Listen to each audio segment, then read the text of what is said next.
வணக்கம் ஃப்ரெண்ட்ஸ்.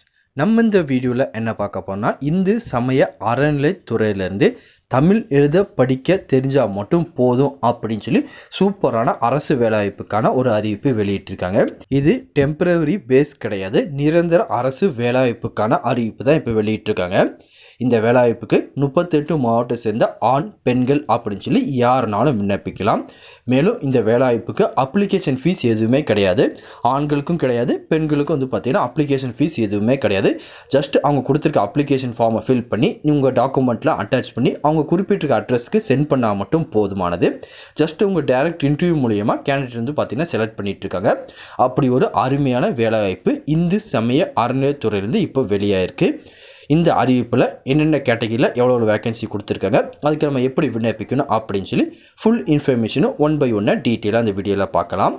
இந்த இன்ஃபர்மேஷன் எல்லாமே பார்க்குறதுக்கு முன்னாடி நீங்கள் நம்ம சேனலுக்கு புதியவராக இருந்தீங்கன்னா மறக்காமல் நம்ம சேனலை சப்ஸ்கிரைப் பண்ணிட்டு பக்கத்தில் இருக்க பெல் ஐக்கனை கிளிக் பண்ணிட்டு ஆளுங்க செட் பண்ணிக்கோங்க. அப்போ தான் நம்ம போடுற வீடியோ எல்லாமே உங்களுக்கு உடனே கிடைக்கும். இப்போ வாங்க ஃப்ரெண்ட்ஸ், வீடியோக்குள்ளே போகலாம். இதான் அந்த வேலைவாய்ப்புக்கான அப்ளிகேஷன் ஃபார்ம். ஜஸ்ட் பார்த்தீங்கன்னா இந்த அப்ளிகேஷன் ஃபார்மை நீங்கள் பிரிண்ட் அவுட் எடுத்துக்கோங்க. எடுத்து முடிச்சு சைடில் பார்த்தீங்கன்னா உங்கள் ஃபோட்டோவை பேஸ்ட் பண்ணிடுங்க. பேஸ்ட் பண்ணிட்டு உங்களோட பேரை பெரிய இடத்துல கேட்டுக்கோங்க. ஃபர்ஸ்ட் பார்த்தீங்கன்னா நல்லா அது போல்டு லெட்டராக நீங்கள் கொடுத்துருங்க. கொடுத்து முடிச்சதுக்கப்புறம் உங்களோட தந்தையின் பெயர் கேட்டுருங்க. அதையும் பார்த்தீங்கன்னா உங்கள் மார்க் ஷீட்டில் எப்படி இருக்குமோ அதே மாதிரி கொடுத்துருங்க. அதுக்கப்புறம் நீங்கள் தற்போது இருக்கிற முகவரியை கேட்டிருக்காங்க. உங்களோட நீங்கள் இப்போ இருப்பீங்க தெரியுமா, அந்த முகவரி கொடுத்துட்டு அதுக்கான சான்றிதழோட ஜெராக்ஸ் பார்த்தீங்கன்னா அட்டாச் பண்ணிக்கோங்க. இதுக்கு ஆதாரோ ஓட்டரோ இல்லை ஏதாச்சும் ஒரு ஐடி கார்டு பார்த்தீங்கன்னா நீங்கள் அட்டாச் பண்ணிக்கலாம்.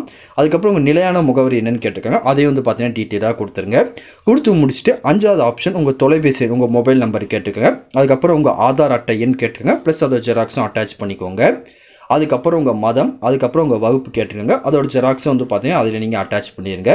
பண்ணி முடிச்சதுக்கப்புறம் உங்கள் பிறந்த தேதி, அதுக்கப்புறம் வயது, அதுக்கான ஜெராக்ஸ் கேட்டிருக்கங்க.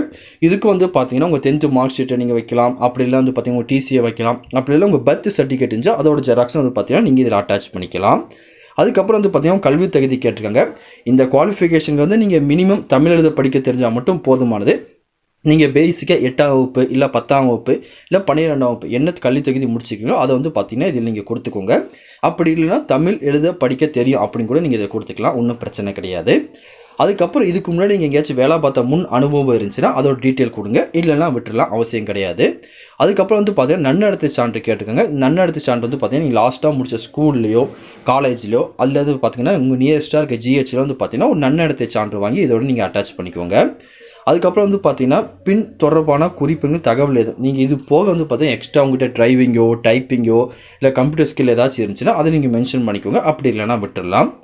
அதுக்கப்புறம் பார்த்தீங்கன்னா உங்கள் மேலே எந்த ஒரு எஃப்ஐஆர் ஏதோ குற்றவியல் நடவடிக்கை எதுவுமே இல்லை அப்படின்னு சொல்லி உங்கள் நியர்பை இருக்க போலீஸ் ஸ்டேஷனில் போய் பார்த்தீங்கன்னா ஒரு நன்னடத்தை சான்று வாங்கி அதையும் பார்த்தீங்கன்னா நீங்கள் இதில் அட்டாச் பண்ணணும் அப்படின்னு சொல்லி கொடுத்துருக்காங்க. ஆன்லைனில் அதுக்கான அப்ளிகேஷன் எல்லாமே பார்த்தீங்கன்னா அப்ளை பண்ணுறதுக்கு இருக்கும். ஜஸ்ட் ஆன்லைனில் அப்ளை பண்ணி அதை இங்கே வாங்கிக்கோங்க.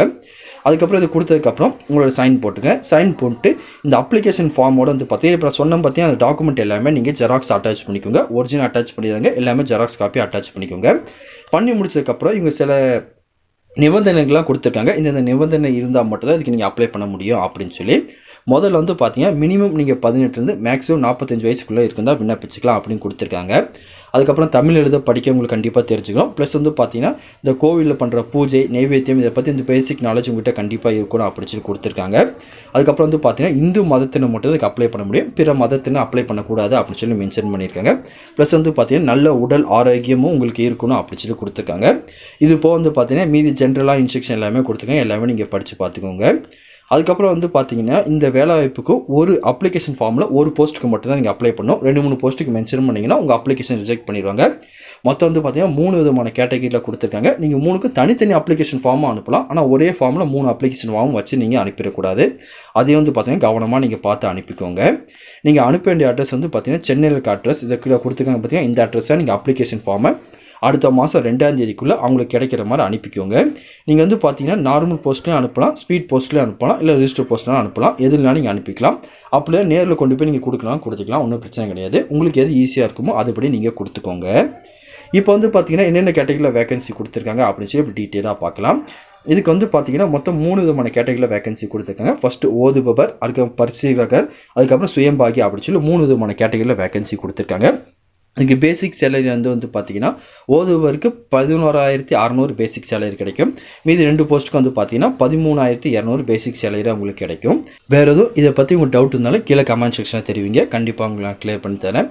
இந்த பதிவு கண்டிப்பாக உங்களுக்கு பயனுள்ளதாக இருக்கும்னு நினைக்கிறேன். தெரியாதவங்க ஃப்ரெண்ட்ஸ்க்கு இந்த வீடியோ ஷேர் பண்ணுங்கள். பிடிச்சிருந்தா லைக் பண்ணுங்கள். அடுத்த ஒரு வீடியோ சந்திக்கலாம். Thank you and bye friends.